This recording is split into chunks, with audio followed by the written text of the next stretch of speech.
여러분, 혹시 평소처럼 내 통장에 얼마가 들어있나 확인하려는데 휴대폰 화면에는 잔액 0원이라는 글자만 덩그러니 떠 있고 출금 버튼 자체가 아예 증발해버린 상황이라면 어떻게 하시겠습니까? 이건 어느 삼류 공포 영화의 설정이 아닙니다. 우리 바로 옆 나라 중국에서 실제로 벌어지고 있는 처참하고도 생생한 현실입니다. 평생 교대 근무를 돌며 자식 결혼 자금으로 금지옥염 모아온 1억 원, 노후를 위해 피땀 흘려 저축한 소중한 재산이 하루아침에 차가운 통장 속에 감옥처럼 갇혀버렸습니다. 전 세계 2위 경제 대국이라 큰 소리치던 중국에서 무려 377개의 은행이 동시에 셔터를 내리고 입구를 용접해버리는 기막힌 사태가 발생한 겁니다. 더 소름 끼치는 사실은 무엇인지 아십니까? 내 돈을 돌려달라며 은행 앞으로 달려간 평범한 시민들을 맞이한 건 현금을 실어 나르는 수송차가 아니라 방패와 곤봉을 든 수만 명의 무장 공안들이었습니다. 국가가 앞장서서 인민의 돈을 강탈하고 내 돈 내놓으라 항의하는 노인들을 범죄자 취급하며 개 끌듯이 끌고 가는 이 비상식적인 일이 대낮에 벌어지고 있습니다. 이것은 단순한 금융사고나 일시적인 전산 오류가 아닙니다. 십경원이라는 천문학적인 빚더미에 올라탄 중국 경제가 마침내 파산의 서막을 알리는 단군 일의 최대의 비명이자 절규입니다. 지금 중국에서 벌어지는 이 뱅크런 사태는 단순히 남의 나라 이야기가 아닙니다. 대한민국은 전체 수출의 4분의 1을 중국 시장에 의존하고 있는 구조입니다. 저 거대한 중국 경제의 톱니바퀴가 멈춰선다는 것은 곧 우리 공장이 멈추고 기업의 이익이 반토막 난다는 아주 무서운 경고입니다. 우리 기업들의 실적이 나빠지면 당장 여러분이 노후 자금으로 들고 계신 삼성전자나 현대차 같은 주식 가치가 폭락하게 됩니다. 기업들이 흔들리면 시중에 돈줄이 마르면서 여러분의 자산 대다수를 차지하는 아파트 가격 역시 거대한 하락 압력을 받아 종이장처럼 구겨질 수밖에 없습니다. 결국 중국의 몰락은 우리 자녀들이 살아갈 경제적 토대 자체가 통째로 흔들리는 대재앙의 전조라는 뜻입니다. 오늘 제 이야기를 끝까지 듣지 않으시면 여러분은 소중한 자산을 지킬 마지막 골든타임을 영영 놓치게 될지도 모릅니다. 이 이야기가 여러분의 생존과 직결된다고 확신하신다면 지금 바로 댓글로 숫자 1을 남겨주세요. 구독과 좋아요도 클릭 부탁드립니다. 그럼 바로 이야기 이어가겠습니다. 도대체 그 많던 은행 금고의 돈은 다 어디로 증발했을까요? 14억 인민이 평생을 바쳐 모은 저축액이 연기처럼 사라진 배후에는 유령 회사와 부패한 권력의 추악한 검은 거래가 숨어 있습니다. 범인은 다름 아닌 빚에 쪼들리던 중국 지방정부의 부패한 공무원들이었습니다. 이들은 부동산 경기가 꺾이면서 땅을 팔아 충당하던 세수가 줄어들자 기상천외한 범죄를 설계했습니다. 바로 LGFV라고 불리는 지방정부 자금 조달용 유령 회사를 수십 개씩 세운 겁니다. 장부상에는 존재하지만 실제로는 아무런 생산 활동도 하지 않는 이 가짜 회사들을 앞세워 은행장들을 압박하기 시작했습니다. 인사권을 손에 쥐고 흔드는 공무원들 앞에서 지역은행장들은 그저 고개를 숙일 수밖에 없었습니다. 그들은 인민들이 맡긴 피땀 어린 예금을 유령 회사에 무분별하게 대출해 주었습니다. 이 돈은 공원을 짓거나 다리를 놓는 식의 지방정부 실적을 올리기 위한 보여주기식 사업에 쏟아부어졌습니다. 하지만 그 도로는 달리는 차가 없고 그 공항은 뜨는 비행기가 없습니다. 결국 금고는 텅 비었고 그 자리는 갚을 길 없는 휴지 조각 같은 채권들로 채워졌습니다. 상해 인근 소도시에서 작은 만두 식당을 운영하던 장씨 사장님은 제게 떨리는 목소리로 이렇게 절규했습니다. 평생 밀가루 반죽을 빚어 아들 대학 보내려고 모은 20만 위안이 은행에 묶였습니다. 은행 문 앞에는 공안들이 가로막고 서서 우리를 테러리스트 취급합니다. 국가를 믿고 돈을 맡겼는데 알고 보니 도둑놈들에게 금고 열쇠를 준 격이었습니다. 이제 우리 가족은 무엇을 먹고 살아야 합니까? 라고 말입니다. 여러분, 권력이 금융을 사유화할 때 어떤 비극이 일어나는지 지금 중국이 전 세계에 생중계로 보여주고 있습니다. 이 유령 회사들의 빚만 해도 무려 7천조 원이 넘습니다. 이건 인간의 힘으로 해결할 수 있는 단계를 이미 한참 넘어섰습니다. 공산당이라는 거대한 지붕 아래서 벌어진 이 조직적인 경제 사기극의 대가는 고스란히 아무 죄 없는 서민들의 피눈물로 채워지고 있습니다. 지방은행들이 픽픽 쓰러지며 인민들의 비명이 하늘을 찌르는 동안 국가 소유의 대형 은행들은 겉으로 태연한 척 위선의 연기를 겠습니다. 하지만 그 속은 이미 썩어 문드러져 악취가 진동하고 있었죠. 중국 정부는 부실 대출 비율이 1.6%에 불과하다며 전 세계를 향해 뻔뻔한 거짓말을 늘어놓았습니다. 하지만 시장의 눈은 결코 속일 수 없었습니다. 실상은 100개 중 30개의 대출이 이미 회수 불가능한 참담한 쓰레기 상태였습니다. 그들이 사용한 수법은 아주 치졸하고 악질적이었습니다. 바로 폭탄 돌리기입니다. 빚을 갚을 능력이 전혀 없는 부실 기업들의 원금 상환일이 다가오면 슬쩍 만기를 밀어주고 장부상에는 정상 대출로 둔갑시키는 이른바 국가 주도의 분식 회계를 자행한 겁니다. 당장의 파산을 막기 위해 손가락으로 무너지는 둑을 막고 있는 꼴입니다. 하지만 둑 안쪽의 압력은 이미 임계치에 도달했습니다. 달러 대비 위안화 가치가 곤두박질치고 해외 자본이 썰물처럼 빠져나가자 이 거짓의 성벽이 무너져 내리기 시작했습니다. 한 중국계 투자은행에서 근무했던 내부 관계자는 차가운 표정으로 제게 이렇게 고백했습니다. 우리는 매일 아침 가짜 숫자를 만듭니다. 오늘만 무사히 넘기자는 심정으로 파산한 건설사 대출을 정상으로 표시하고 있지만 이제는 더 이상 속일 수 없는 지경에 왔습니다. 이미 은행 시스템 전체가 붕괴하기 시작했습니다. 라고 말입니다. 여러분, 신뢰가 무너진 금융 시스템은 언제든 폭발할 수 있는 시한폭탄과 같습니다. 중국의 대형 은행들이 흔들린다는 것은 전 세계 금융망의 한 축이 무너진다는 뜻입니다. 지금 전 세계 자본이 중국에서 썰물처럼 빠져나가는 이유가 무엇이겠습니까? 더 이상 공산당의 가짜 숫자를 믿지 않기 때문입니다. 이 거짓의 파티가 끝나는 순간 그 대가는 우리가 상상하는 것보다 훨씬 더 잔혹할 것입니다. 중국의 경제 재앙은 서민들만 타격한 게 아닙니다. 콧대 높던 상위 1% 부유층마저 무너뜨린 84조 원의 검은 그림자가 대륙을 덮쳤습니다. 바로 그림자 금융이라 불리는 신탁상품 시장의 붕괴입니다. 중국의 의사, 대기업 임원, 그리고 잘나가는 IT 기업가들은 연 10%라는 고수익을 보장한다는 달콤한 유혹에 현혹되어 평생 모은 전 재산을 투신했습니다. 그 중심에는 초대형 금융사 중지그룹이 있었습니다. 하지만 이 고수익의 실체는 무엇이었을까요? 결국 신규 투자자의 돈으로 기존 투자자의 이자를 챙겨주는 전형적인 폰지 사기, 즉 돌려막기였습니다. 부동산 시장이 얼어붙고 자금줄이 막히자 이 84조 원 규모의 거대한 거품이 한순간에 터져버렸습니다. 중지그룹이 파산 선고를 내리는 순간 부유층들의 자산은 공중으로 날아갔습니다. 한때 유럽 명품 거리에 지갑을 털어내던 푼손들이 하루아침에 빈털터리가 되어 지갑을 굳게 닫아버렸습니다. 북경의 최고급 아파트에 거주하던 한 대기업 전무는 한숨을 내쉬며 이렇게 말하더군요.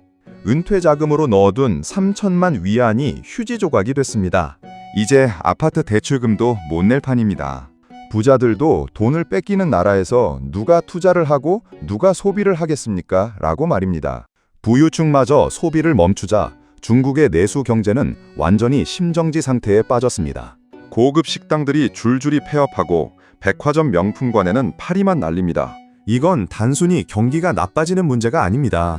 경제의 선순환 구조 자체가 파괴되었다는 뜻입니다. 84조 원이라는 숫자는 단순한 손실액이 아니라 중국식 자본주의에 대한 사망 선고와 같습니다. 경제 위기로 민심이 흉흉해지고 전국에서 폭동의 조짐이 보이자 중국 당국은 아주 무서운 통제 카드를 꺼내들었습니다. 바로 디지털 위안화입니다. 겉으로는 현금 없는 사회의 편리함을 강조하고 금융혁신이라 포장했지만 그 속내를 들여다보면 인민들을 완벽하게 감시하고 사육하겠다는 디지털 금융 감옥의 설계도입니다.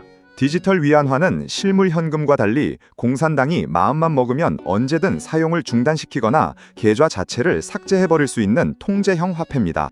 더 소름 끼치는 것은 돈의 유통기한을 걸어버리는 수법입니다. 인민들이 미래가 불안해서 저축을 하려 해도 정부가 정한 기간 내에 소비하지 않으면 돈이 자동으로 소멸하게 설정할 수 있습니다. 억지로 소비를 강요하고 개인의 자립적인 자산 형성 자체를 막아버리는 겁니다. 만약 뱅크런 조짐이 보인다면 어떻게 할까요? 은행 문을 잠글 필요도 없습니다.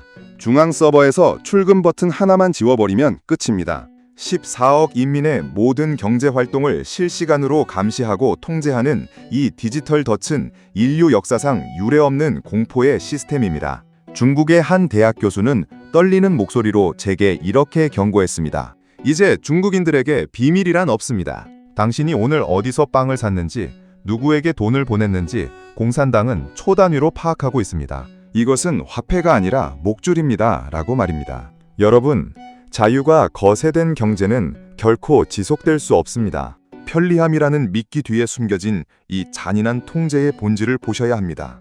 중국이 현금을 없애려는 진짜 이유는 인민들을 돕기 위해서가 아니라 정권의 붕괴를 막기 위해 인민의 생명줄을 쥐려는 마지막 발악입니다. 이 디지털 감옥이 완성되는 날, 중국에서 개인의 권리는 사라지고 오직 당의 처분에만 목을 매는 노예만이 남게 될 것입니다. 은행도 못 믿고 주식도 부동산도 다 사기라는 걸 깨달은 15만 명의 중국 인민들이 마지막 피난처로 선택한 곳은 바로 금이었습니다. 영원 불멸의 가치를 지닌 금이야말로 내 재산을 지켜줄 유일한 생명줄이라 믿었던 겁니다. 그래서 중국 최대 규모의 금 거래 플랫폼인 JWR에 무려 2조 원이라는 거금이 몰렸습니다. 사람들은 매일 아침 오르는 금값을 보며 환호성을 질렀고 이제야 안심할 수 있겠다며 가슴을 쓸어내렸습니다. 하지만 그 환희는 오래가지 않았습니다. 금값이 사상 최고점을 찍고 인민들이 수익을 챙기기 위해 출금 버튼을 누르려던 순간 시스템이 갑자기 먹통이 됐습니다. 고객센터는 전화를 받지 않았고 사무실은 이미 텅 비어 있었습니다. 더 충격적인 진실은 무엇인지 아십니까? 그들이 믿고 돈을 맡겼던 금고에는 실제 금이 단 1g도 없었습니다. 100년 전 유행했던 원시적인 수법, 즉 신규 투자자의 돈으로 기존 투자자에게 가짜 수익을 보여주던 악질적인 폰지 사기가 21세기 첨단 기술의 나라 중국에서 재현된 것입니다. 평생 모은 노후 자금을 이 플랫폼에 쏟아부었던 70대 어르신은 넋이 나간 표정으로 제게 이렇게 말했습니다. 이제 금도 못 믿으면 무엇을 믿어야 합니까? 나라가 허가해준 플랫폼이라 믿었는데 알고 보니 나라 전체가 거대한 사기판이었습니다. 라고 말입니다. 15만 명의 마지막 희망이 처참하게 짓밟혔습니다. 금이라는 최후의 보루마저 사기극으로 끝나자 중국인들은 극도의 허무주의와 분노에 빠졌습니다. 신뢰가 완전히 증발해버린 사회, 이제 중국에서 경제라는 단어는 오직 약탈과 사기라는 말과 동의어가 되어버렸습니다. 금융이 무너지고 사기가 판치는 사이 중국의 미래라 불리는 청년들은 아예 사회와의 소통을 끊어버렸습니다. 4억 명의 노인을 부양해야 할 국가연금기금이 2035년이면 완전히 바닥난다는 정부의 공식 발표가 나왔기 때문입니다. 지금 죽어라 일해서 연금보험료를 내도 나중엔 한 푼도 받을 수 없다는 소식에 청년들은 좌절을 넘어 분노하고 있습니다. 평생을 바쳐 일해도 도시에서 집 한 채 살 수 없고 늙어서 기댈 곳조차 없는 이 잔인한 구조에 편입되느니 차라리 바닥에 드러눕겠다는 극단적인 선택을 한 겁니다. 이것이 바로 탕핑, 즉 평평하게 눕다라는 운동의 본질입니다. 그들은 더 이상 결혼하지 않고 아이를 낳지 않으며 소비를 최소화합니다.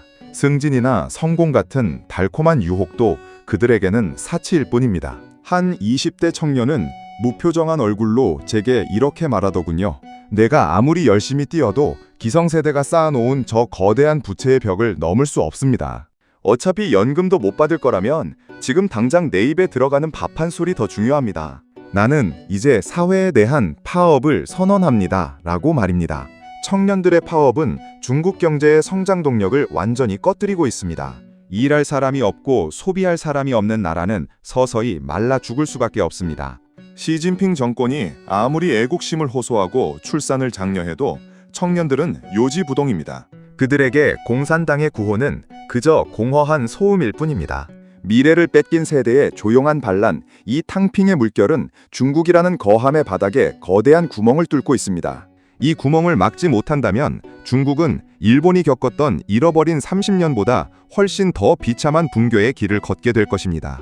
과거 중국 경제의 자부심이었던 고학력 엘리트 세대의 몰락은 더 참혹합니다. 시진핑 정권이 자신의 권력을 공고히 하기 위해 사교육 시장을 불법화하고 빅테크 기업들을 무자비하게 규제하면서 수백만 개의 양질의 화이트 칼라 일자리가 단 하루아침에 증발해버렸습니다. 텐센트나 알리바바 같은 대기업에서 억대 연봉을 받던 수재들이 이제는 갈 곳이 없어 거리로 내몰리고 있습니다. 매년 졸업하는 200만 명의 대졸 청년들은 이제 꿈을 꾸는 대신 생존을 위해 발버둥 치고 있습니다. 그들이 내몰린 곳은 어디일까요? 시급 1,200원을 주는 험악한 공장이거나 이미 포화 상태가 되어 오토바이 소리가 끊이지 않는 배달 시장입니다.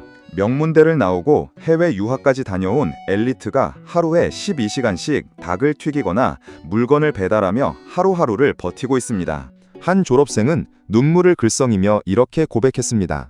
부모님은 제가 국가의 기둥이 될 거라 믿으셨지만 지금 제 손에 들린 건 졸업장이 아니라 배달 가방입니다.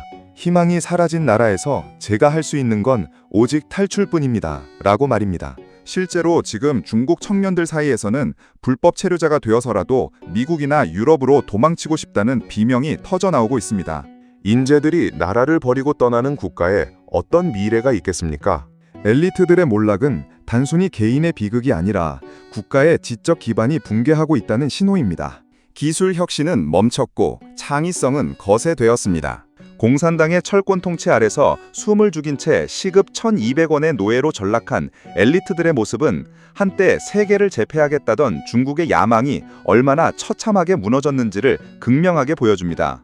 중국 서민들의 자산 70%가 묶여있는 부동산 시장은 이제 그 자체로 거대한 생지옥이 되었습니다. 정부의 강력한 대출 규제로 1위 기업 헝다를 비롯한 거대 건설사들이 줄줄이 파산하면서 전국에는 뼈대만 앙상하게 남은 흉물 아파트인 란웨이 로우가 4,800만 채나 방치되었습니다. 내 집 마련의 꿈을 꾸며 평생 모은 돈과 30년짜리 대출금을 쏟아부은 수백만 가구는 이제 길바닥에 나앉게 생겼습니다. 아파트는 지어지지 않는데 은행 이자는 매달 꼬박꼬박 빠져나가는 이 말도 안 되는 현실에 인민들은 분노를 넘어 탈진 상태입니다. 심지어 일부 인민들은 공사가 중단된 시멘트 바닥에 텐트를 치고 생활하며 멈춘 공사가 재개되기를 기다리고 있습니다. 전기도 안 들어오고 물도 나오지 않는 그 차가운 콘크리트 속에서 어린 아이들과 노인들이 유령처럼 살아가고 있습니다. 한 피해 여성은 찢어지는 가슴을 부여잡고 제게 이렇게 호소했습니다.